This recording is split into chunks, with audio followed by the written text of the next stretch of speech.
Je vais commencer en français. Bonjour, merci monsieur le professeur pour cet accueil, votre merveilleuse hospitalité, monsieur Father, for your family.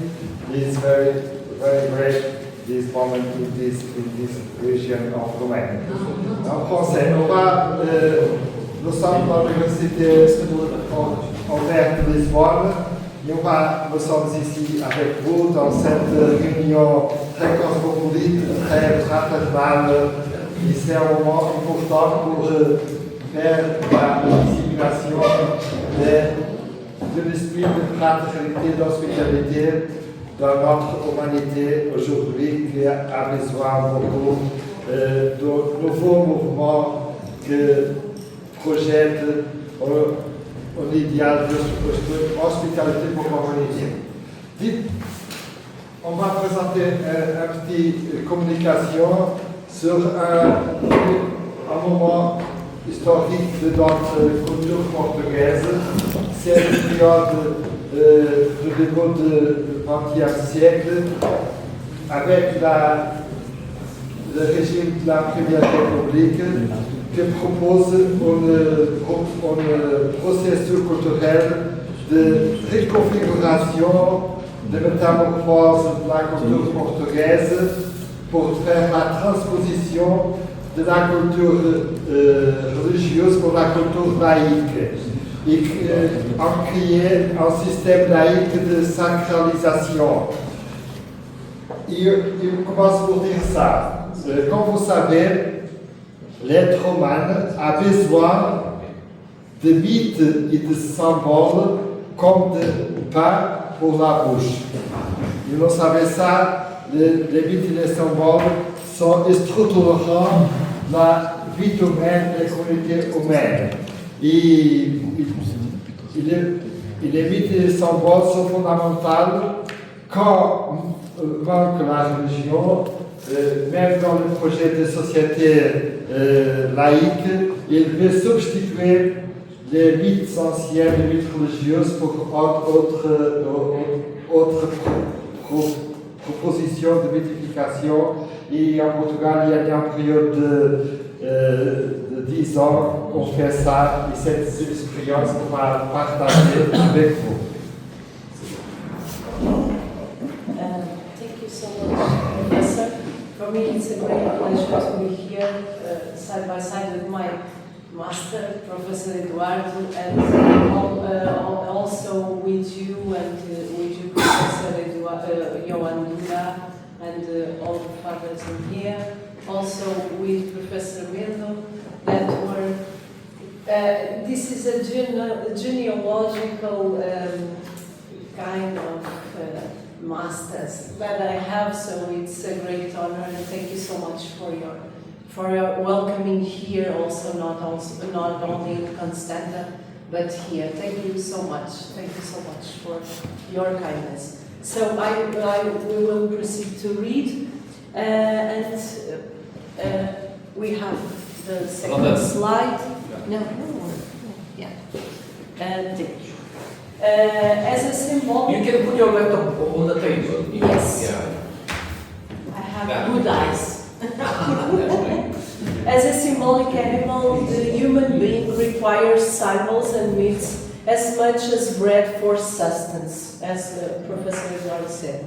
As a social animal, humankind depends upon an imaginative framework that confers unity and meaning upon life within a shared community of destiny. This imaginary is indispensable and is rooted in a common cultural inheritance emerging from a mythopoetic structuring that is fashioned around times and places of memory, symbols, and avatar-like figures. The reverence accorded to these elements is cultivated through established ritual practices, generating bonds of fidelity and sentiments of veneration, in other words, creating and defining sacred spaces and sacred times.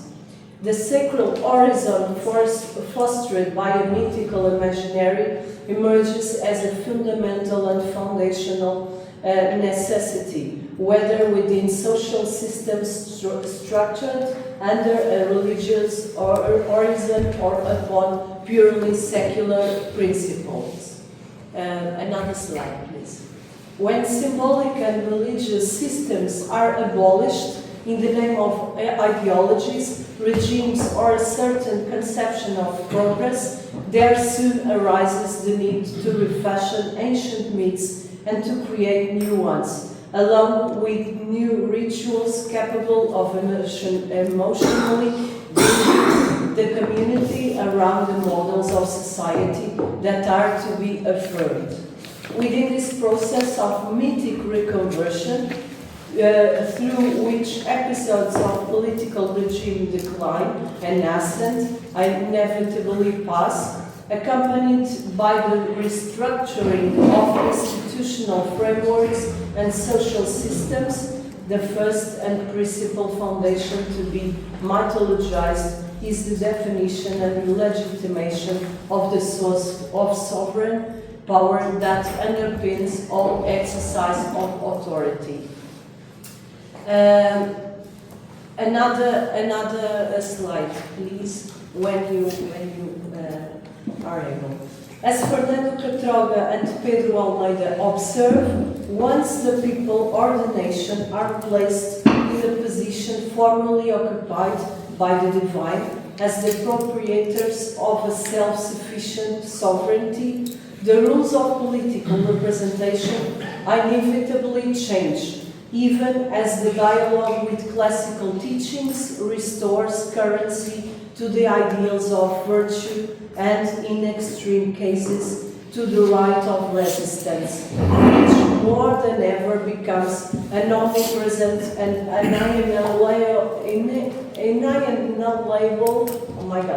inalienable attribute of the constituent power. End of quotation. Another slide, please. The First Republic, in its early years, adopted our First Republic, our Portuguese First Republic, in early years adopted a program of thorough purification of public social practices from all forms of religious referentially bearing political and cultural expression. It separated church and state, expelled religious orders and congregations, abolished religious holidays, prohibited religious instruction in state schools, forbade the wearing of clerical vestments, and disallowed any manifestation of religious rites in public space, including processions, open-air masses, and public prayers. However, in its determination to combat traditional religious forms in the name of a social model grounded in positivist ideals, ordered by reason and science, the Republic simultaneously carried out a form of reconversion of underlying religious symbolical elements, reconfiguring them within a secular framework, both at the level of informal education and within a formal pedagogical program in the school system. Republican educational policy enacted as a symbolic transformation and instituted a set of substitute social ritualities expressed in a popular events as well as in the education sphere. Within this new framework, this one, where a kind of republican civic religion emerged, somewhat in the manner of Auguste Comte's positivist church, there was a clear awareness that without a referential structure analogous to religion, the ideological program could not be effectively implemented. And thus, teachers and scientists were elevated as the new priests of the construction of the new individual and the new society. Another slide. The secular worldview manifested itself immediately after the revolution of 5 October 1910. It was our Republican Revolution, 5 October 1910, with the intervention or reinvention of symbolic lieu de mémoire of the Portuguese Republic, such as the flag, the anthem, the currency, public holidays, festivals, and commemorations. The early Republican governments, operating within a cultural, political, and social project of intense republicanization and nationalization of the state and society, entered into a broad modern process of secularization and laicity. This involved investment both in the politicization of the monopoly of physical force and in the politicization of symbolical capital, like calendar, heroes and great figures, and so on. Another slide, please. I'm just rushing.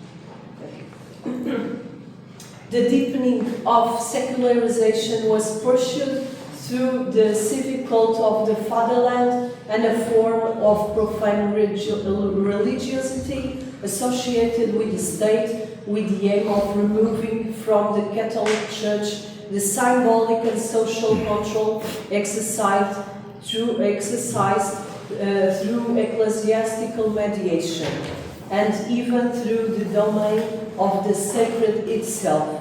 While ideal value was placed on expressions of freedom and individual conscience, freedom of thought, in the construction of a republican rule of law state, the revolutionary myths, expressed through numerous military pronouncements, persistently accompanied the republican regime, undermining institutional normality in a republic whose constitution of 1911 enshrined an innovative principle that was nevertheless repeatedly called into question. Freedom of conscience and belief is inviolable. Article 3, number 4, please. Yeah. No.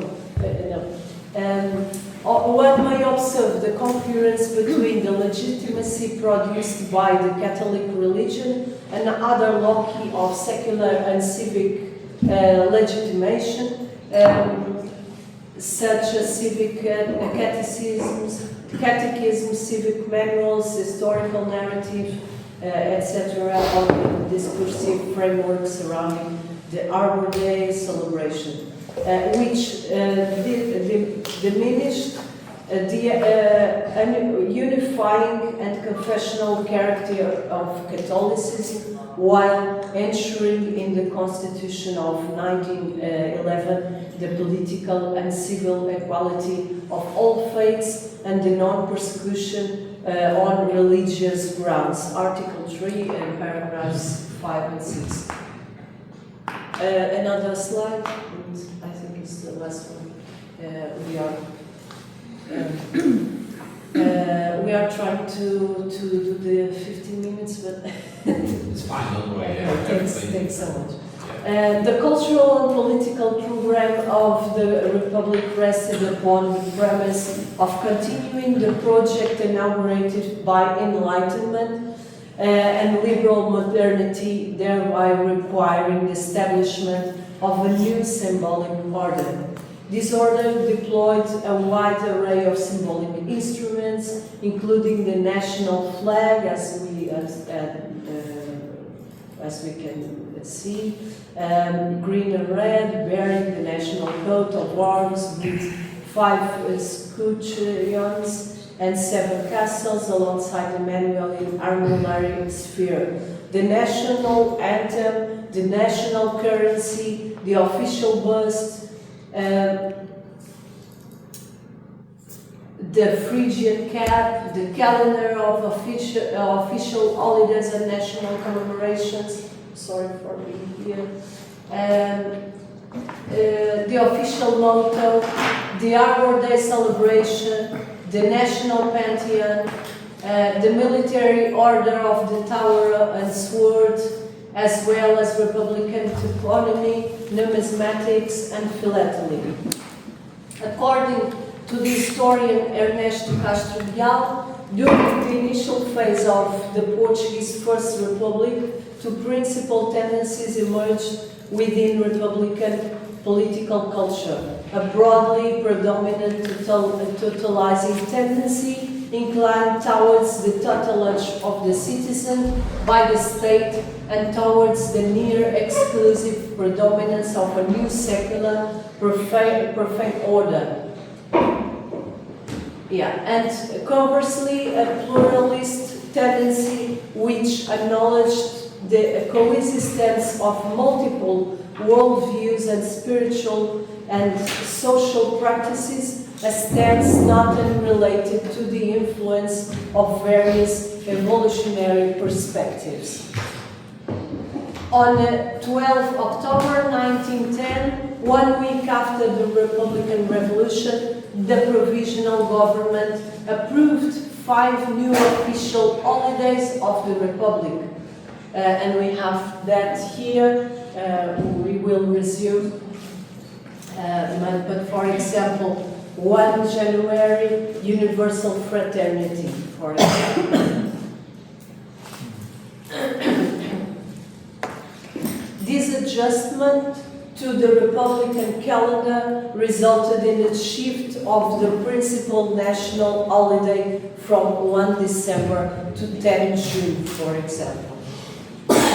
Throughout the Portuguese First Republic, in addition to municipal holidays, various exceptional public holidays were decreed or on different occasions, all inscribed within the secular and patriotic worldview of liberal republicanism.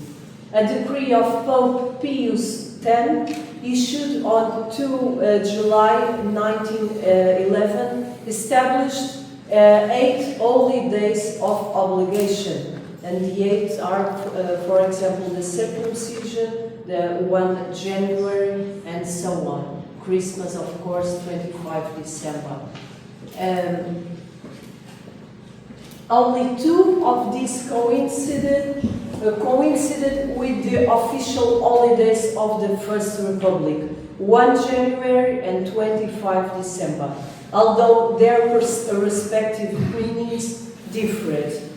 The Feast of the Immaculate Conception, patroness of Portugal, would become a public holiday under the new state, Estado Novo, from June 1948 onwards, and on 4 January 1952, following an agreement between the Portuguese state and the Holy See, within a distinct political context.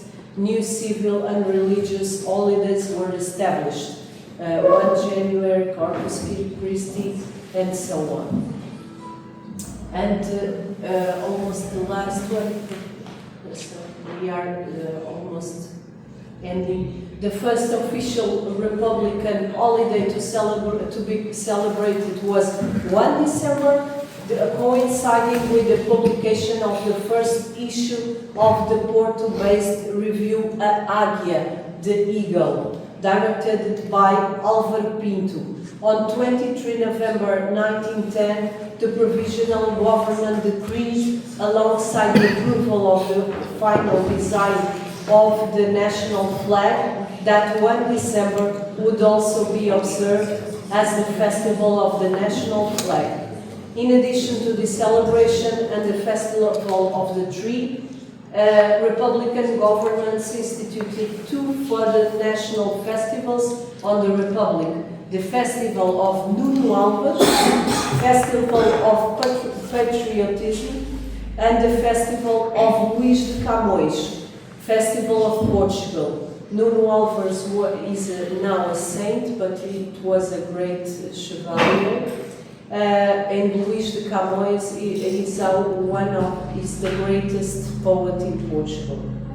The most significant of this was the Festival of Nuno Álvares, Festival of Patriotism, established on 13 August 1920, to be held annually on 14 August, commemorating the Battle of Alves-Jesus, and also known as the Festival of the Nation, promoted by the National Crusade of Dom Nuno Alves Pereira. And the last slide, the vanguard of the positive age. The movement of the Republican idea, which was constituted as a new regime in October 1910, carried with it a project of profound transformation of mentalities, though through pedagogy, culture, and the reshaping of social symbolic practices. The new power thus established what may be termed a new sacrality, a secular sacrality, yet nonetheless a form of sacrality. So this term I will resume this. I will resume with the first words of Professor Eduardo Franco on this theme. This turn into religion to a secular religion, of course, was a big point in this term for republicanism. As all we know here, it is the changing from another mundo dividends, from another one that abolish everything on the old dividends to make a turn into a new dividends that replaces the ancient. And we all know how it is more or less a new power that abolish on completely the old power. It is the battle between the ancient and the new, and this battle is always or can be in